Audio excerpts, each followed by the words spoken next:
Okay, so we are going to take everything that we learned about lines and the artist Mondrian just now, and we are going to make our own dot, just like in the book Dot Day, or the dot. We're going to make our own dot, but we're going to make it like Mondrian did. So the first thing we need is a circle, right?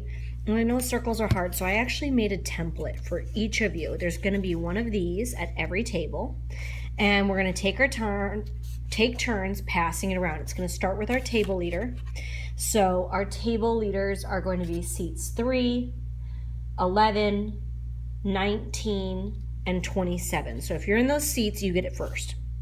And what you're going to do is you're going to put it down on your paper. Now, it needs to be fully on your paper. It can't be half on, half off like this.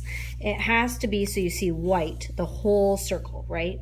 Now, it doesn't need to be perfectly in the middle, because what we're going to do is we're going to eventually cut this circle out and glue it onto another piece of paper. And we're going to take a black crayon. And I actually kind of started this, so let me just line it up. We're going to put it down, and we're going to take a black crayon, and we're going to really carefully, really slowly press against this side, right? And trace that circle. Now, go slow so we don't make any mistakes. We want to make sure we don't want to make a line going into the circle, right? We just want to outline the circle. Once we're done, we pass this to the person next to us and they start to trace. So you should have a circle. Then we're each going to take a ruler. And just like Mondrian, we're going to make basically lines going up and down and lines going side to side. And we can make them as thick or as thin as we want.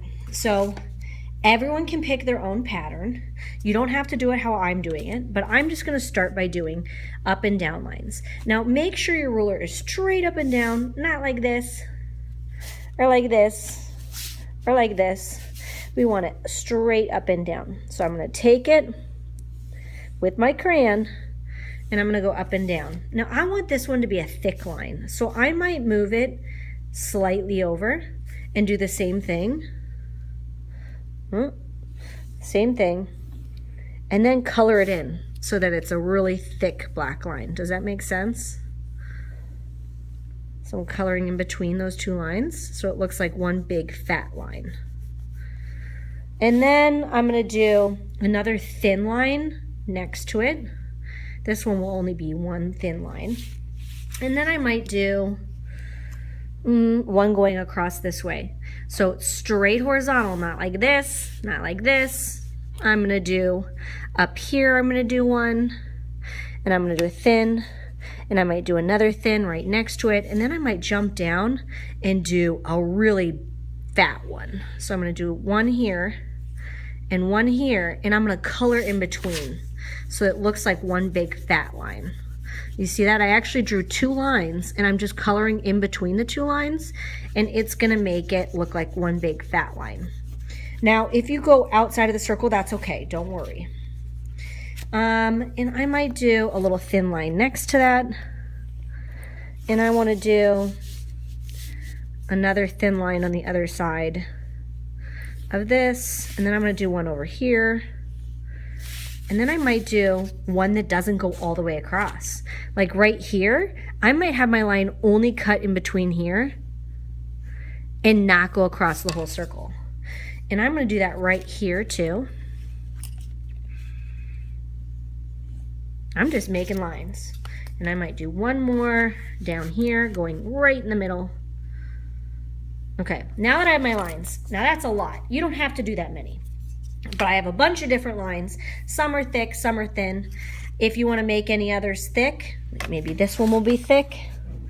Remember what I do? I just go below it, draw another line, and then I color it in. Okay, now that I have all of my lines in black, I'm going to take my paint to paint in my Mondrian colors, okay? So we've got our paint palette, and we've got a paintbrush, and we've got some water.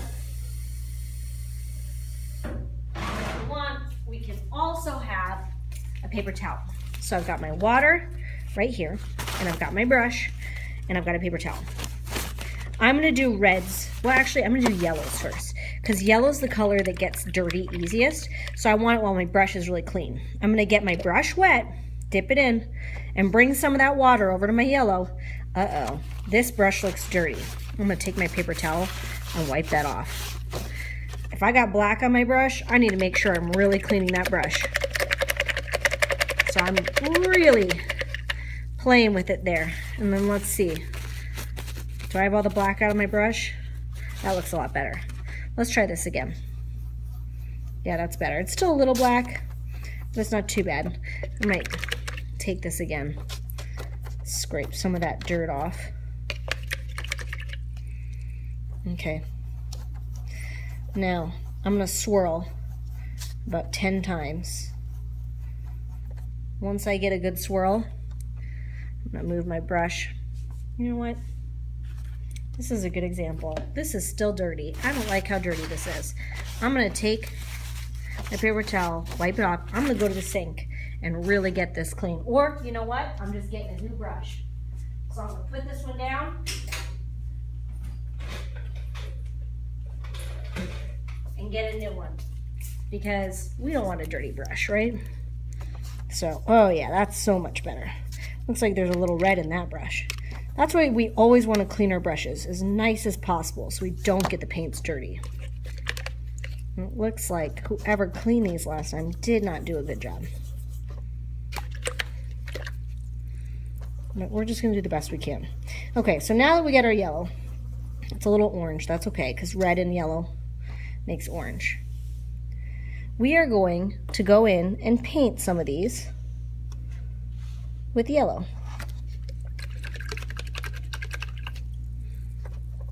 Remember, if I need to clean this paint, I just get some water and brush it over it. Okay. Every time I go get more paint, I should also be getting more water. I'm going to do that one yellow. Maybe I'll do this big one. Oh, that's much better. This one looks like yellow. I'm going to stay in the lines. Remember, I try and get my brush, instead of going like that, which is gross, I try and keep it nice and clean.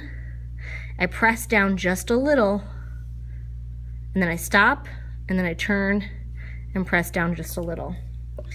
Let's do some of these little tiny ones. Like that will be yellow. Maybe I'll do this yellow, and maybe I'll do this one tall one. Okay, now I'm gonna switch colors. That means I gotta wash my brush. Wash, wash, wash, wash, wash, wash, wash, wash, wash. I'm gonna scrape it. I'm gonna do this. Does that look clean? That looks pretty clean. So I get my water, bring it over to my red. My red's gonna be next. I'm gonna swirl on my red about 10 times until I get a good amount of red. And then I'm gonna do 1, 2, and I'm gonna start painting my reds. I'm gonna do that thin one. Now you can do any of these you want. You don't have to make yours the same ones as mine. You can pick which squares you want red, which squares you want blue, which squares you want white. I'm gonna pick these ones. And I wanna leave a good amount of my squares white, so I'm not gonna do too many. But I do have them all over, at the top, at the bottom, on the left, on the right. Okay, I'm cleaning my brush. What color am I gonna do next?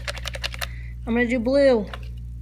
Bringing the water over to my blue and swirl on my blue. I need a little more water. Dip it in the water, bring it over, and swirl.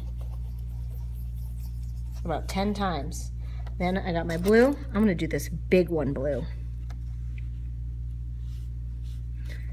I'm going slow. Remember, nice straight strokes. Turn your brush when you get to the corner. All right. What else should I do blue? Maybe this one, this little square. Maybe this thin one. Maybe this tall one. And maybe this guy. Okay, I'm gonna do one more. I want one on the bottom. So even though it's kind of like the other side, I'm gonna do this one too. All right, you guys, mine is done. I've got white, I've got yellow, I've got red, I've got blue. I'm gonna put this over into the drying rack. So I'm gonna bring it very carefully and put it into the drying rack. And I'm gonna put it at the bottom. And then I'm gonna go sit at my desk and clean my brush. Kind of swirl it in here. Leave it in there until everyone at your table is done. Remember, we're sharing paint, so when everyone at your table is done, have your table leader bring your cup over to the sink, rinse your brushes out really good, and then bring this, we're gonna put the little lid, this lid back on it, and bring it to this counter and pile it on this counter. And then, as soon as this is dry next week, we're gonna cut it out and glue it on to construction paper. It's gonna look fantastic. Awesome job.